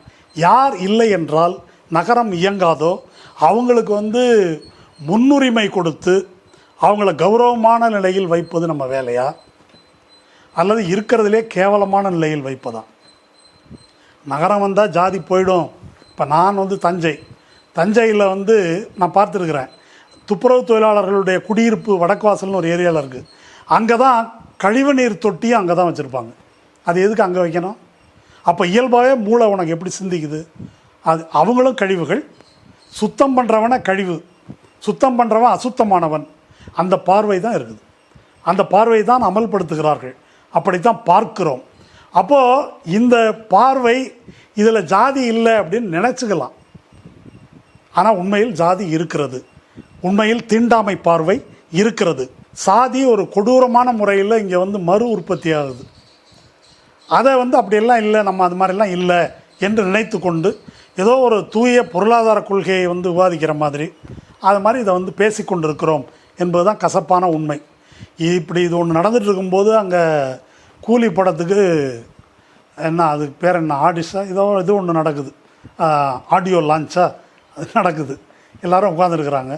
ரஜினிகாந்த் பேசுகிறார் ரொம்ப உருக்கமாக. அவருக்கு வந்து அவர் மூட்டை தூக்குன காலம் நினைவுக்கு வந்துடுச்சு. எப்போது வந்து மூட்டை தூக்குனாராம், தூக்க முடியாமல் தூக்கிட்டு போனாராம், அப்புறமா கண்டக்டர் ஆனாராம், அப்புறம் அப்படியே மேலே வந்துட்டாராம். இதை கேட்டு அப்படியே முன்வரிசையில் உட்காந்துருக்கிறவன்லேருந்து கடைசியில் வந்து உட்காந்துருக்கிறவன் வரைக்கும் அப்படியே மனம் முருகி கேட்டுட்ருக்குறாங்க. இங்கே கண் முன்னால் இத்தனை 2000 தொழிலாளிகள் இப்படி அவதிப்படுவதை, போராடுவதை பார்ப்பதற்கு அந்த ரஜினிகாந்துக்கும் தெரியல, அங்கே உட்காந்துருக்கிற அந்த கும்பலுக்கும் தெரியல. அப்போ நாம் எப்படி இருக்கிறோம் என்பதை சிந்தித்து பார்க்க வேண்டிய, செல்ஃப் கிரிட்டிக்கலாக சிந்தித்து பார்க்க வேண்டிய தருணம் இது. நம்ம மட்டும்தான் இப்படி இருக்கிறோன்றது இல்லை. சோஷியல் மீடியாவில் நிறையா ஐடி துறையினர், ஆங்கிலம் படித்தவர்கள் எல்லாம் இருப்பீங்கன்றதுனால சொல்கிறேன். ட்ரேசி சாப்மன் என்ற ஒரு கருப்பின பாடகி, உங்களில் சிலர் கேள்விப்பட்டிருக்கலாம். நீங்கள் கூகுளில் போட்டு பாருங்கள், சப்சிட்டி அப்படின்னு ஒரு பாட்டு இருக்குது. நம்ம எப்படி சிந்திக்கிறோமோ அதே மாதிரி தான் அங்கே இருக்கக்கூடிய வெள்ளைக்கார நடுத்தர வர்க்கம், மேட்டுக்குடி வர்க்கம் சிந்திக்குது. இதில் பார்ப்பனியத்துக்கும் அதுக்கும் ஒன்றும் எந்த வேறுபாடும் கிடையாது. அதில் அவங்க சொல்கிறாங்க 2 வரி. People say it doesn't exist. No one would like to admit that there is a city underground. இப்படி ஒரு நிழலில் ஒரு நகரம் இருக்குது என்று யாரும் ஒத்துக்கொள்ள தயாராக இல்லை. அதுக்கு மேலே ஒரு வார்த்தை இருக்குது. People who live every day off the waste and decay of the discards of their fellow men.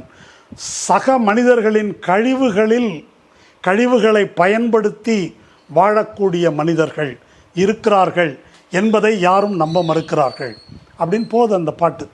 அப்படின்னு சொல்லிட்டு அந்த பாட்டுடைய பல்லவி வரி என்ன தெரியுமா? எங்களை அவமதித்த குடியரசு அதிபருக்கு எங்கள் மரியாதையை தெரிவியுங்கள் என்பது தான் வந்து அந்த வரி. அப்போது இந்த பார்வை அவங்க சரியில்லை சார், முன்னேற மாட்டாங்க சார், தண்ணியை போட்டு திடுறாங்க சார், இதெல்லாம் ரொம்ப சகஜமாக பேசக்கூடியது. இதை விட கொச்சையான வாதங்களை எல்லாம் இந்த போராட்டத்தின் போது நான் சமூக ஊடகங்களில் பார்த்தேன். அதனால் அப்படிப்பட்ட கண்ணோட்டங்களை தயவு செய்து விட்டுவிட வேண்டும் என்பதை கேட்டுக்கொள்கிறேன். இப்போ இந்த கான்ட்ராக்டை கொடுக்குறாங்க இந்த ராம்கி என்ற நிறுவனத்துக்கு.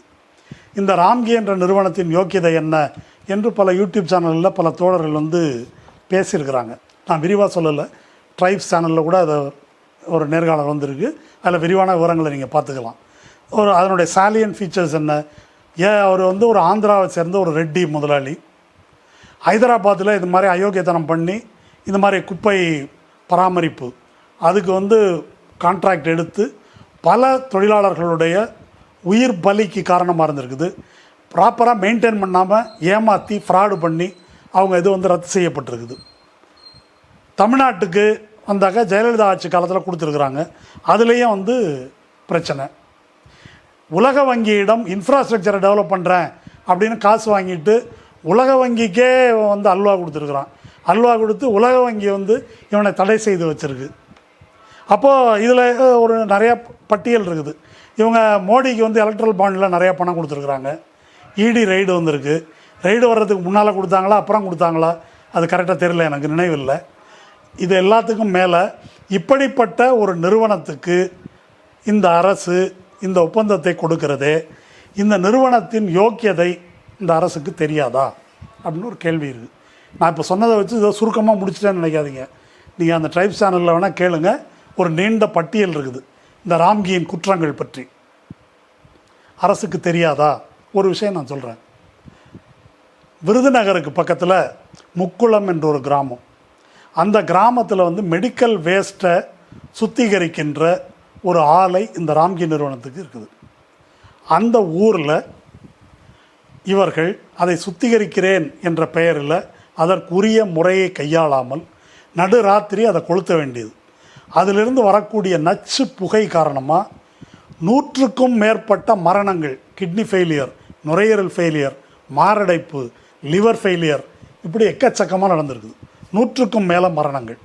இதை வந்து எனக்கு தெரிந்து இந்த வழக்கை வழக்கறிஞர் வாஞ்சிநாதன் தான் எடுத்து நடத்தினார். 2017 இதற்கு எதிராக ஒரு கேம்பெயின் நடத்தி, 2017 நடக்குது கேம்பெயின். 2017 இதற்கு எதிரான இயக்கத்தில் முன்னிலை வகித்து போராடியது யார் தெரியுமா? தற்போதைய நிதி அமைச்சர் திரு தங்கம் தென்னரசு அவர்கள். அவர் தான் நின்று போராட்டம் நடத்தினது. அந்த போராட்டத்தில் உறுதியாக இருந்து அவன் செயல்படக்கூடாது என்று அந்த ஆலை மூடப்பட்டிருக்கிறது. இப்போது இதெல்லாம் தெரிஞ்சு தான் ராம்கிக்கு இது கொடுக்கப்பட்டிருக்கு. நம்ம இதை பேசும்போது என்ன பேசுகிறோம்னாக்கா, ராம்கிக்கு போனதுனால 23,000 ரூபா சம்பளம் 16,000 ரூபா ஆகிடுது, துப்புரவு தொழிலாளிகள் இந்த தூய்மை பணியாளர்கள் இவங்களுக்கு தான் பாதிப்பு என்று பார்க்குறோம். நான் என்ன கேட்குறேன், இப்படிப்பட்ட ஒரு அயோக்கிய சென்னை மாநகரத்தின் சுகாதாரத்தை தூய்மையை பாதுகாப்பான் என்று இந்த அரசாங்கம் எப்படி நம்புகிறது? தனியாருக்கு கொடுக்கறது வேண்டான்றது ஒரு பக்கம் இருக்கட்டும், இப்படிப்பட்ட ட்ராக் ரெக்கார்டு உள்ள ஒரு நபர், ஒரு நிறுவனம், இந்த நிறுவனம் இதை செய்யும் என்று எந்த நம்பிக்கையில் இவர்கள் கொடுக்கிறார்கள் என்ற கேள்விக்கு வந்து பதில் சொல்லணும். அப்போ தெரிஞ்சு கொடுக்குறீங்க என்று சொன்னால் யாரோடு விளையாடுறோம்? தூய்மை பணியாளர்களுடைய வாழ்க்கையோடு மட்டுமல்ல, சென்னை மாநகரத்து மக்களுடைய ஆரோக்கியத்தோடு விளையாடுவதாக தான் அர்த்தம். அவன் குப்பையை எப்படி பராமரிப்பான், கழிவுகளை எப்படி வந்து அகற்றுவான், அதற்கு அவன் சொல்கிற முறையை கையாளுவானா, எத்தனை டன்னு 6,000 டன்னா இன்னும் ஒரு நாளைக்கு வர்றதா சொல்கிறாங்க, எத்தனை டன்னு எடுக்கிறான், அதில் வந்து ஃப்ராடு பண்ணியிருக்கிறான். கோயம்பேடில் இது மாதிரி தான் கழிவு அகற்றுறேன்னு எடுத்துகிட்டு 1க்கு 2 எடுத்ததாக சொல்லி 10 டன்னா 20 டன் எடுத்தேன்னு சொல்லிட்டு பில்லு போட்டு வாங்கியிருக்கிறான், ஏமாற்றி இருக்கிறான் என்றெல்லாம் பல குற்றச்சாட்டுகள் இருக்குது. அப்போ இவர்கள் எப்படி வேலை செய்வார்கள்? அரசாங்கத்தை அப்படி ஏமாத்துறவன் தொழிலாளியை எப்படி ஏமாற்றுவான்? இப்போ இதை ராம்கியிடம் தான் கொடுக்க வேண்டும் என்ற கட்டாயம் என்ன? இப்போ தனியார் மயம்னாக்கா இதை நீங்கள் இப்படி கொடுத்து ஆகணும் என்று மோடி ஏதாவது உத்தரவு போட்டிருந்தால் கொஞ்சம் காட்டுங்க. இப்போ புதிய கல்விக் கொள்கை மாதிரி சமக்ர சிக்ஷா அபியான் இதை நீங்கள் பண்ணலைன்னாக்கா நான் 2,00,000 கோடி ரூபாய் தரமாட்டேன் அப்படின்ற மாதிரி, இதை ராம்கிக்கு கொடுக்கல, இல்லை அர்பாசருக்கு கொடுக்கலன்னாக்கா நாங்கள் காசு தரமாட்டோன்னு எதாவது பிடிச்சி வச்சுருக்குறாங்களா சொல்லுங்கள், நான் தெரிஞ்சுக்கிறேன். அதை சொல்கிற மாதிரி இதையும் சொல்லணும் இல்லையா? நீங்கள் எங்கள் கைகள் கட்டப்பட்டிருக்கின்றன, மோடியால் தான் இதெல்லாம் நாங்கள் கொடுக்க வேண்டியிருக்குன்னு சொல்லுங்கள். அல்லது உதய் மின் திட்டம் அதை வந்து அடிமைத்தனமாக எடப்பாடி கையெழுத்து போட்டார் அப்படின்னு அது கூடாது, அது எப்படி சாதாரண மக்களை பாதிக்கிறது, அதனால் கட்டாயமாக மின்கட்டண உயர்வு அதுக்கு எப்படி வழிவகுக்குது, அது எப்படி டிஜிட்டல் மீட்டர் என்ற பெயரில் அதானியின் கொள்ளைக்கு வழிவகுக்கிறது, இதெல்லாம் இருக்குல்ல. அது மாதிரி இதில் என்ன மேட்ரு அதை சொல்லுங்கள், ஏன் கொடுக்கணும் என்பதற்கான விளக்கத்தை சொல்லுங்கள். பொதுவாக தனியார் மயம் ஒன்றுமே பண்ண முடியாது என்பதெல்லாம் வந்து ஏற்றுக்கொள்ளக்கூடியது அல்ல. ஒருவேளை இதை கார்ப்பரேஷன் செய்ய முடியாது என்று சொன்னால் தொழிலாளர் கூட்டுறவுக்கு தர முடியாதுக்கெல்லாம் முன்மாதிரி இருக்குது. லத்தீன் அமெரிக்க நாடுகளில் இதை பற்றி world ILO international labour organisation அதனுடைய ரிப்போர்ட்லாம் இருக்குது. கொலம்பியாவில், பிரேசிலில் அங்கெல்லாம் வந்து இதை வந்து தொழிலாளர்கள் கூட்டுறவு கையில் கொடுத்துட்டாங்க, அவங்கள செய்யுங்க அப்படின்னு சொல்லி. அது ஒரு நிறுவனமாக அதை நிர்வாகம் செய்கிறது. 1000 வழிகள் இருக்குது. அது எதுக்காக கொடுக்கணுன்றதான் என்னுடைய கேள்வி. அப்படி கொடுக்கணும் என்று சொன்னால் அதற்கான விளக்கம் வேண்டும். மாநகராட்சி இந்த துப்புரவு பணியாளர்கள் வயிற்றில் அடித்து தான் மாநகராட்சி உயிரோடு இருக்க முடியும் என்று சொன்னால் மகிழ்ச்சி. பட்ஜெட் என்ன சொல்லுங்கள், மாநகராட்சியின் வருவாய் என்ன, எதுக்கு எவ்வளோ செலவு பண்ணுறீங்க, இதை தனியார் மயம் ஆக்குனாதான் இந்த நாடு விளங்கும் அப்படின்றதுக்கு என்ன விளக்கம்னு சொல்லுங்கள், தெரிஞ்சுக்கலாம். அது தகவல் அறியும் உரிமைன்னு ஒன்று இருக்குல்ல மக்களுக்கு, அதை இந்த அரசு ஏற்றுக்கொள்ளுகிறது அல்லவா? ஒன்றிய அரசிடம் அதெல்லாம் கேட்குறோம் இல்லை, அந்த மாதிரி சொல்லுங்கள். இதாங்க வருமானம், இதான் செலவு, இப்படி தான் இருக்குதுன்னு சொல்லுங்கள். அப்போ உண்மையிலேயே அப்படி ஒரு பிரச்சனை இருந்தாக்கா இந்த குப்பை போடுறவங்கள்ட்ட எப்படி வசூலிக்கிறதுன்னு பார்ப்போம். குப்பை போடுவது ஒன்றும் உரிமை கிடையாது, அதை கேட்போம். தூய்மை பணியாளர்களை அவங்களுடைய வாழ்க்கையை உத்தரவாதப்படுத்துவது, ஊதியத்தை உத்தரவாதப்படுத்துவது தான் நம்முடைய நோக்கம். அவர்கள் நல்ல வாழ்க்கை வாழ்ந்தால் தான் இந்த நகரம் ஒழுங்காக இருக்க முடியும். அதுக்கு என்ன செய்யணுமோ அதை செய்வோம். இல்லை இருக்கிறதுலே அதுதான் இழிச்சவாயங்க, அதுதான் கட் பண்ண முடியும் அப்படின்றதுனால இதை செய்கிறீங்க அப்படின்னா அது வேறு பிரச்சனை. அப்போ என்ன வேண்டும் என்றால், இதெல்லாம் உங்களுக்கு தெரிய வேண்டியதில்லை, நாங்கள் நிர்வாகத்தை பார்த்துக்கிறோம் என்று பேசுவது ஒரு ஜனநாயக அரசு பேசக்கூடிய பேச்சு அல்ல. அதனால் ஃபேக்ட்ஸை என்னன்னு வைங்க, இதுதாங்க நிலவரம், இதனால தான் நாங்கள் இப்படி இப்போ சொல்கிறோம் இல்லையா. கல்வி வந்து சமகர சிக்ஷா அபியான் கட் பண்ணிட்டாங்க. முதல்வர் சொல்கிறாருல்ல, 10,000 கோடி ரூபாய் கொடுத்தாலும் இந்தி திணிப்பை ஏற்க மாட்டோம், காசே கொடுத்தாலும் நாங்கள் செய்ய மாட்டோம்னு சொல்கிறாரு இல்லையா. அந்த மாதிரி கொள்கை பிரச்சனை இல்லையா இது? ஆனால் வாதிடுபவர்கள் வந்து எப்படி பேசுகிறாங்க, அன்னைக்கு அதிமுக ஆட்சி காலத்தில் இருந்தீங்கள்ல, இப்போ ஏன் சும்மா இருக்க மாட்டேன்றீங்க, இது ஒரு வாதமா? அப்போ இந்த விவரங்களை முன்வையுங்கள். அந்த விவரங்களை முன்வைத்தால் அதை பற்றி பேசுவோம். நீங்கள் வந்து அப்படி எதுவுமே முன்வைக்காமல் தொழிலாளர்களை இந்த மாதிரி வன்முறையாக அகற்றுவது அப்படின்றது எந்த நியாயத்திலையும் வராது. நான் வந்து ட்விட்டரில் ஒன்று போட்டிருந்தேன், சமீபத்தில் திருப்பரங்குன்றத்தில் இந்த பிரச்சனை நடந்தது. பச்சையாக மதவெறியை தூண்டக்கூடிய பிரச்சனை. அந்த மதவெறியை தூண்டக்கூடிய பிரச்சனையில் கோயிலுக்குள்ளே நுழைஞ்சு அவன் கொடியை பிடிச்சிக்கிட்டு கோஷம் போடுறான், அரசுக்கு எதிராக கோஷம் போடுறான். அவங்கள யாரையாவது கைது பண்ணிங்களா, இது வரைக்கும் ரிமாண்ட் பண்ணியிருக்கிறீங்களா? அங்கே ஏதாவது லத்தி சார்ஜ் நடந்திருக்குதா? நடக்கலை. இப்போது இந்த முருகன் மாநாடு நடத்துகிறேன்னு நாங்கள் அறுபடை வீடுன்னு, அதில் நீதிமன்றம் அரசியல் பேசக்கூடாது என்ற நிபந்தனை விதித்தது. மீறி நயினார் நாகேந்திரா, அண்ணாமலை கண்டதை பேசுனாங்க, வாய்க்கு வந்ததை பேசுனாங்க. அவங்க மேலே எஃப்ஐஆரே போடலை. எஃப்ஐஆர் போடுங்க அப்படின்னு வாஞ்சிநாதன் ஒரு புகார் கொடுத்து போட வைக்கிறதுக்கு ஒரு போராட்டம். போட்ட பிறகு யாரையா கைது பண்ணியிருக்கீங்களா? இல்லை. இப்போ இந்த இந்த வேறுபாடுக்கு என்ன காரணம்? அது தூய்மை பணியாளர்கள் இப்படி நடத்தலாம், ஆனால் அவர்கள் மேலே கை வைக்க முடியாது, ஏன்னா அவர்கள் அதிகாரத்தில் இருக்கிறார்கள், பிரச்சனை ஆகிடும். இவங்கள என்ன வேணால் பண்ணலாம், அப்படியா? ஏன் தூத்துக்குடியில் துப்பாக்கி சூடு நடத்தினார்கள் அதிகாரிகள், போலீஸ் அதிகாரிகள், அவங்க மேலே என்ன நடவடிக்கை? அவங்களுக்கு டிபார்ட்மெண்டல் ஆக்ஷன் கூட அவங்க மேலே எடுக்கலை. ஏன்னா ஐஏஎஸ்க்கு சங்கம் இருக்குது, துப்புரவு பணியாளர்களுக்கு ஒழுங்காக சங்கம் கிடையாது. ஐஏஎஸ் ஐபிஎஸ்ஸை நம்ம முறைச்சிக்க முடியாது எந்த அரசும், அவங்கள வச்சு தான் அரசாங்கம் நடக்குது. அதனால் என்ன படுபாதகம் செஞ்சாலும் அவங்கள எதுவும் செய்ய முடியாது. துப்புரவு பணியாளர்களிடம் ஒற்றுமை இல்லை. ஒருவேளை இதுக்காக வந்து ஒரு வேலை நிறுத்தத்தை அறிவிச்சிருந்தாங்கன்னா என்ன கதியாகும் சென்னை நகரம்? அப்படி செய்ய முடியாதவங்களால் பிளவுபடுத்தி விடலாம், ஏதோ ஒன்று பண்ணிடலாம் என்ற நம்பிக்கையில் தானே இதெல்லாம் செய்யப்படுது.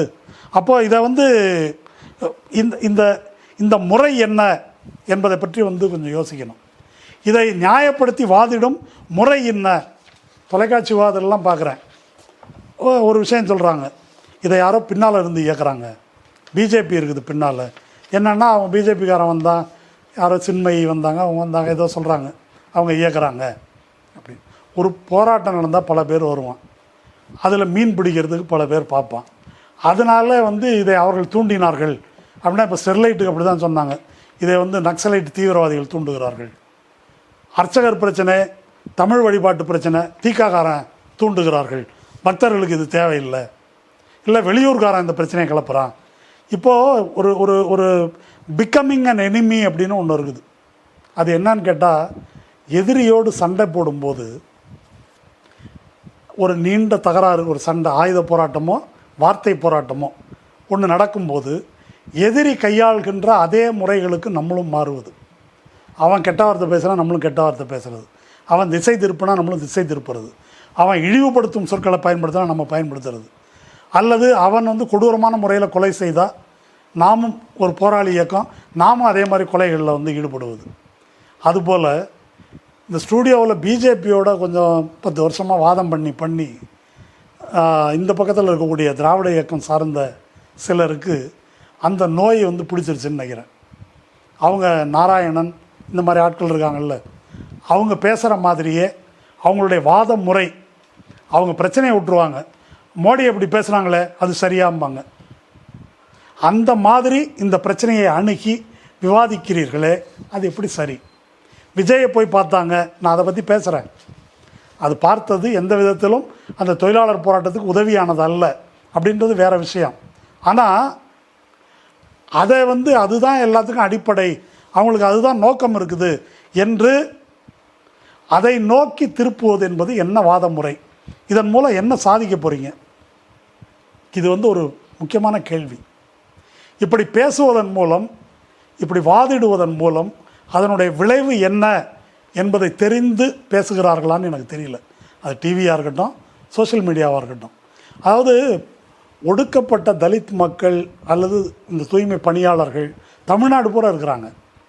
நீங்கள் சும்மா இந்த ஒரு 1000 பேர் 500 பேரை இவங்க இந்த தொழிற்சங்க தலைவரை பற்றி நம்ம பேசுகிறோம் அப்படின்னு நினச்சிட்ருக்கிறீங்க. அது ஒரு கிளாஸ், ஒரு கம்யூனிட்டி. அதில் இருக்கிற ஒவ்வொருத்தரை பற்றியும் நீங்கள் அப்படி மதிப்பிடுகிறீர்கள், பேசுகிறீர்கள் என்று தான் அவர்கள் புரிந்து கொள்வார்கள். இந்த காயம் அவ்வளோ சீக்கிரம் ஆறாது. மாண்பை குறைக்கிற மாதிரி நாங்கள் நடந்துக்க மாட்டோம் அப்படின்னு முதல்வர் சொல்கிறார் இல்லையா?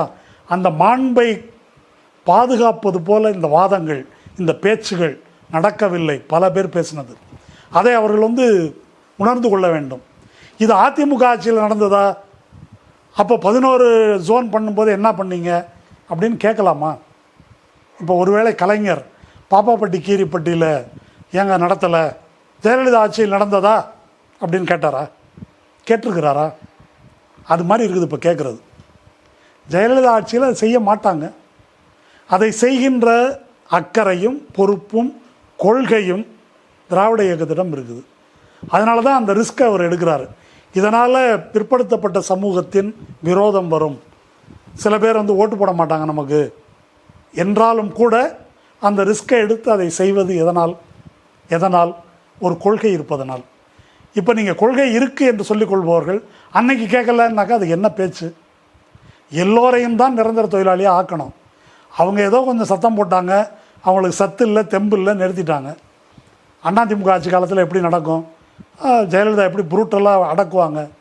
அதை திமுக ஆதரவாளர்கள் எப்படி புரிஞ்சுக்கிறாங்கன்னா, என்ன திமுக இழிச்சவாயினா? இதெல்லாம் நீங்கள் ஜெயலலிதா காலத்தில் போராட்டம் நடத்துவீங்களா? நாங்கள் தான் ஏமாளியா? இப்படி பார்ப்பது சரியா?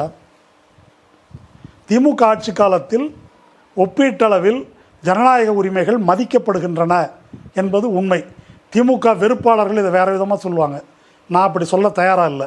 இது ஒரு உண்மை, இது உண்மைதான். அப்போது இதுக்காக பெருமைப்பட வேண்டியது தான். இதில் என்ன? அப்போ அது மாதிரி இருக்கணுமா? அப்போ ஜெயலலிதா மாதிரி ஆகணுமா? அது பெருமைக்குரியதா? என்ன வாதம் இது என்பதை இப்படி பேசுபவர்கள் அதை கொஞ்சம் யோசித்து பார்க்கணும். அது திராவிட இயக்க மரபுக்கு விரோதமானது. நம்ம அண்ணா, கலைஞர் அப்படின்லாம் பேசுகிறது, இந்த பேரை சொல்வது மட்டும் அதில் பயனில்லை. அந்த ஜனநாயக பண்புகள் என்ன இருந்தன அப்படின்றது திமுக காரங்களுக்கு நான் வகுப்பெடுக்க வேண்டியதில்லை. அதை சற்று யோசித்து பார்க்க வேண்டும் என்பது தான் என்னுடைய கோரிக்கை. இறுதியாக இந்த போராட்டத்தில் இதனை வழிநடத்திய அல்லது இதற்கு ஆதரவு கொடுத்த தோழர்கள், வழிநடத்திய சங்கத்தினர், அவங்களுடைய அணுகுமுறை, அதில் உள்ள பிரச்சனைகள் பற்றி சொல்கிறதுக்கு எனக்கு சிலது இருக்குது. இப்போ நீ யாரையா எங்களுக்கு சொல்கிறதுக்கு? நீ பெரிய பிஸ்தாவா, அப்பாட்டக்கரா, நீ யார் என்று அவர்கள் கருதலாம். அல்லது இதுக்காக கொஞ்சம் வசைப்பாடலாம். அதை பற்றி எனக்கு கவலை இல்லை. விஷயம் என்ன அப்படின்னு சொன்னாக்கா, இந்த போராட்டத்தை நடத்துகிறவங்க நடத்துகிறாங்க, அதுக்கு ஆதரவு கொடுக்குறவங்கன்னு சில பேர் வராங்க. அந்த ஆதரவு கொடுப்பவர்கள் என்பவர்களுடைய நோக்கம் என்ன? ஒரு மிகவும் வறுமையில் வாடுகின்ற, ஒரு கொடிய வாழ்நிலையில் இருக்கின்ற ஏழை தொழிலாளிகள், அவங்க தங்கள் உரிமைக்காக போராடுறாங்க. உங்களுக்கு இருக்கக்கூடிய பொலிட்டிக்கல் அஜெண்டாலாம் அவங்களுக்கு கிடையாது. அவங்க தங்கள் உரிமைக்கு போராடுறாங்க. அதுக்காக நியாயத்தை கேட்குறாங்க. வாக்குறுதி கொடுத்தீங்களே, நிறைவேற்றுங்க, இதான் எங்கள் கோரிக்கை, இதெல்லாம் அவங்க சொல்கிறாங்க. அங்கே ஆதரவு தெரிவிக்க வருபவர்கள் அது பல ஷேடு.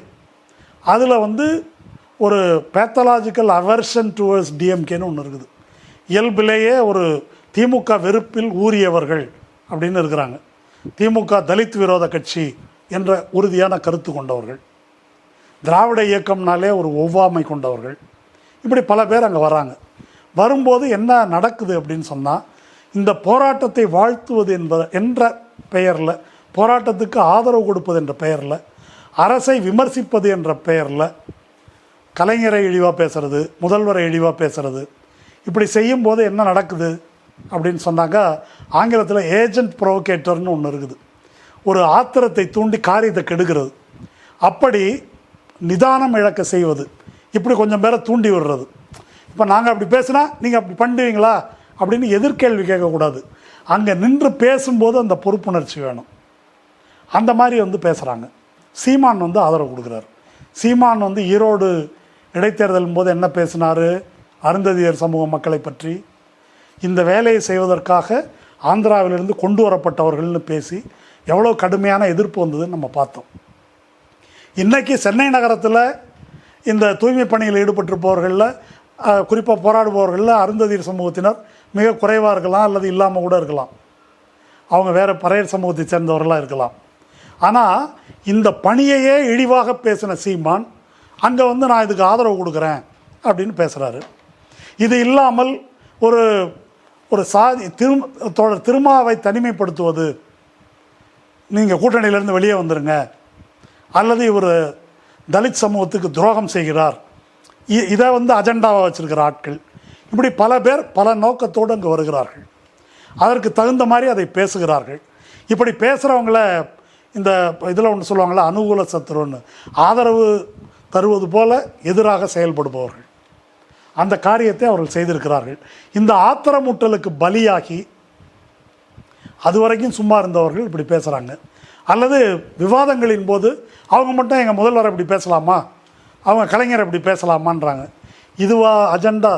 இதுக்குள்ளேயா நம்ம போவது என்பதை பற்றி திமுக ஆதரவாளர்கள் யோசித்து பார்க்கணும். ஒரு போராட்டத்தை ஆதரிப்பவர்கள் அல்லது போராட்டத்தை வழி நடத்துபவர்கள் அவங்களுக்கு சில பொறுப்புகள் இருக்கிறதா நான் கருதுகிறேன். இப்போ ஒரு பிரச்சனையை சொல்கிறாங்க, நீங்கள் இங்கேருந்து விஜய் வீட்டுக்கு கூட்டின்னு போகிறீங்க அப்படின்னா இதனுடைய அஜெண்டா என்ன அப்படின்னு கேட்குறாங்க. விஜய் வீட்டுக்கு கூட்டின்னு போகிறது, விஜய் வீட்டுக்கு அவங்க போகிறது அவங்களுடைய உரிமை, அதுக்குள்ளே நான் ஒன்றும் சொல்கிறதுக்கு இல்லை. ஆனால் அதில் எனக்கு கேள்வி இருக்குது. இப்போது விஜய் இந்த போராட்டத்தை ஆதரிக்கிறாரா?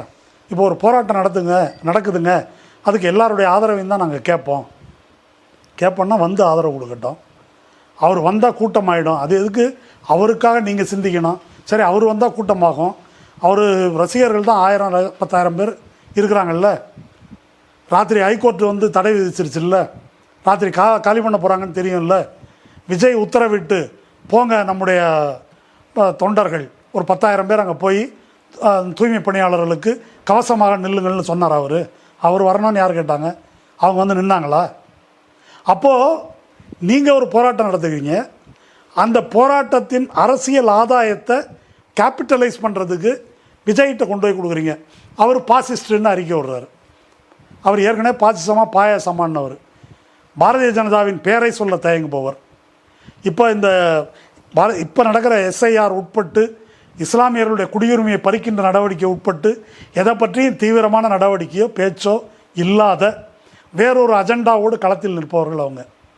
இதை போராட்டத்தை வழிநடத்துகின்ற செங்கொடியை கையில் ஏந்தி இருக்கின்ற தோழர்களுக்கு இது தெரியாதா? இப்போது இதை பற்றி கவலை இல்லை. அப்போ திமுகவும் அண்ணா திமுகவும் ஒன்று, திமுகவும் விஜயும் ஒன்று, திமுகவும் சீமானும் ஒன்று, இதுதான் இவர்களுடைய பார்வைன்னாக்கா அது ரொம்ப கவலைக்குரியது. ஏன்னா போராடக்கூடிய எளிய மக்களை பொறுத்த வரைக்கும் பாசிச எதிர்ப்பு அதெல்லாம் அவங்களுக்கு புரியாது. அவங்களுடைய பார்வையிலிருந்து என்னுடைய கோரிக்கையை நிறைவேற்றுகின்ற கட்சி நல்ல கட்சி, என்னுடைய கோரிக்கையை ஆதரிப்பவன் நல்லவன், இதை எதிர்க்கிறவன் கெட்டவன், இதுதான் அவங்களுக்கு புரிந்தது. அவங்க வாழ்க்கையின் ஊடாக அவர்கள் புரிந்து கொள்ளக்கூடிய அரசியல் அவ்வளோதான்.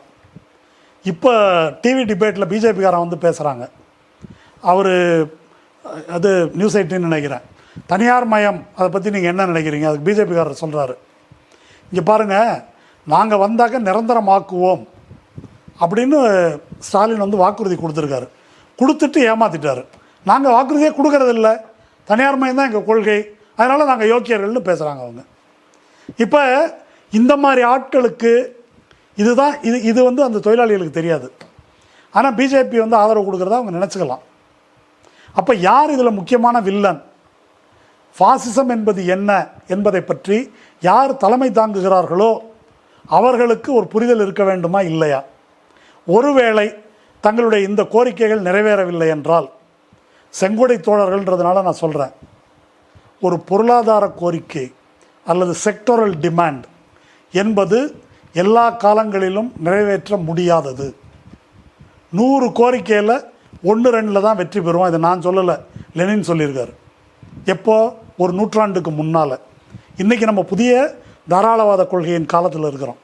ஒரு எக்கனாமிக் டிமாண்டு, ஒரு செக்டோரல் டிமாண்டு, இதில் வெற்றி பெற முடியாது அல்லது அதில் வந்து எதிர்த்தரப்பில் இருக்கிறாங்க என்பதற்காக யார் பாசிச எதிர்ப்பு சக்தி, யார் பாசிச சக்தி என்ற பார்வையே இல்லாமல் அதை பற்றி கவலை இல்லை, அடிங்க திமுகவை என்று நாம் தொழிலாளிகளை பயிற்றுவிக்கிறோமா?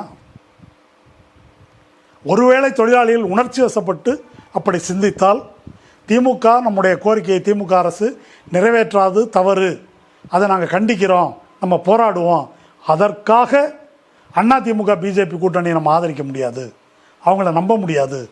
அவங்க எப்படி நம்முடைய எதிரிகள், அவங்க எப்படி சனாதனத்தின் காவலர்கள், அவர்கள் எப்படி இந்த அடக்குமுறையை நியாயப்படுத்துபவர்கள் என்பதை புரிய வைக்க வேண்டியது தலைமை தாங்குபவர்களுடைய கடமை.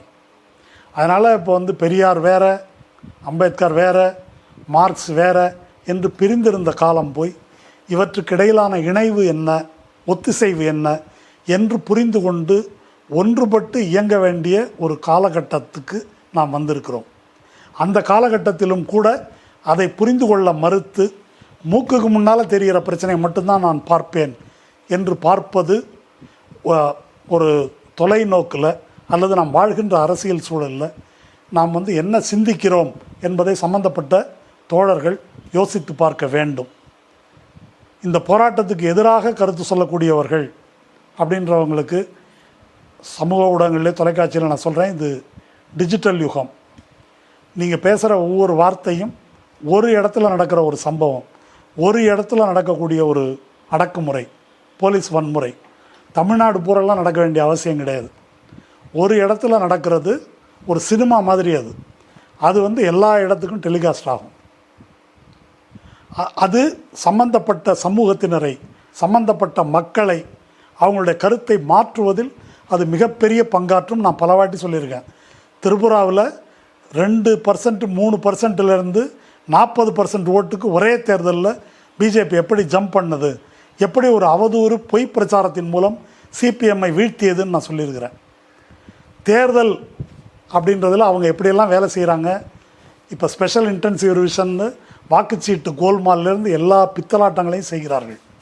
இந்த மாதிரி ஒரு சூழ்நிலையில் அவங்க அப்படி பேசிட்டாங்க, அதனால் நாங்கள் இப்படி பேசுகிறோம், இது பிஜேபி தூண்டி விட்டான், அல்லது துப்புரவு பணியாளர்கள்லாம் இன்னும் அப்படி போகிறாங்க இப்படி போகிறாங்க. கொஞ்ச நாள் முன்னால் சவுக்கு சங்கர் அப்படி பேசினார் என்பதை எதிர்த்து எவ்வளோ பேர் பேசியிருக்கிறீங்க. நாம் அப்படி பேசலாமா? தூய்மை பணியாளர்களை அப்படி அலட்சியமாக பேசலாமா? அவருடைய கோரிக்கையை அலட்சியப்படுத்தி விட்டு, பணி நிரந்தர அப்படின்றதே அலட்சியப்படுத்தி, ஊதியத்தை அலட்சியப்படுத்திட்டு நாங்கள் அவருடைய மாண்பை மதிக்கிறோம்னா, மாண்பு என்ன அந்தரத்தில் தொங்குது? மாண்பு என்பது வாழ்க்கை தரத்தோடு இணைந்தது. அதை நம்ம அங்கீகரிக்காமல் மற்றதையெல்லாம் பேசுவதில் என்ன பொருள்? சிங்கூர்லேயும் நந்திகிராமிலையும் சிபிஎம் கட்சியினர் செய்த மிகப்பெரிய தவறு அது. கம்யூனிஸ்ட் இயக்கமோ திராவிட இயக்கமோ, நான் இந்த திராவிட இயக்கத்தை எடுத்துக்கொண்டால் ஒடுக்கப்பட்ட சமூகங்களை நாம் பிரதிநிதித்துவப்படுத்துகிறோம் என்று அவர்கள் கருதுகிறார்கள். உண்மைதான்.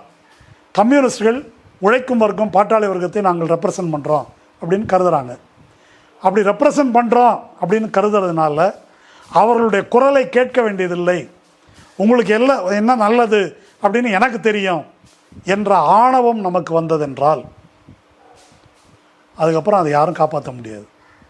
அவர்கள் செய்த தவறு பின்னால் எவ்வளவு சுயவிமர்சனம் செய்து கொண்டாலும் எவ்வளோ பெரிய வீழ்ச்சிக்கு வழிவகுத்தது என்பதை நாம் அறிவோம். அந்த மாதிரி ஒரு தவறை செய்யாதீர்கள். அந்த தவறு இதாவது அதிகாரம் போயிடும் அந்த விஷயத்துக்காக நான் சொல்லலை. அவர்கள் எந்த பக்கம் போயிடுவாங்க? சோஷியல் இன்ஜினியரிங் என்ற முறையில் பிசி எஸ்சி சமூகத்தினரை பிளந்து ஒரு பகுதியை தன் பக்கம் இழுத்து கொள்ளும் வேலையை பல மாநிலங்களில் வெற்றிகரமாக பாரதிய ஜனதா செய்து கொண்டிருக்கிறது. அது இனிமேலும் பார்ப்பன பனியா சமூகத்தினர் மட்டும் இருக்கின்ற கட்சி அல்ல, ஒரு வைடர் சோஷியல் பேஸ் வந்துருச்சு. அதை தமிழ்நாட்டில் அவர்கள் உருவாக்க முனைந்திருக்கிறார்கள்.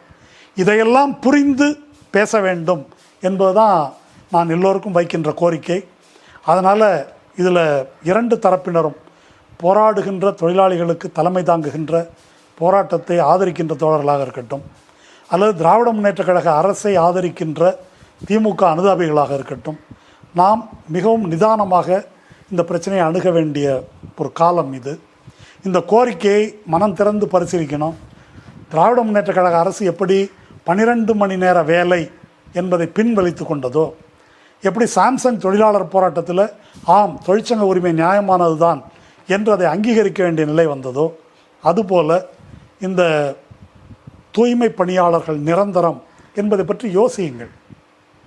அது செய்ய முடியாத காரியம் அல்ல, அதை செய்ய வேண்டும் அப்படின்னு நான் மீண்டும் வலியுறுத்துகிறேன். கலைஞருடைய பார்வை அதுவாக தான் இருந்தது. இது யாரோ ஒரு கம்யூனிஸ்ட் பேசிகிட்டு இருக்கிறான் என்பது அல்ல.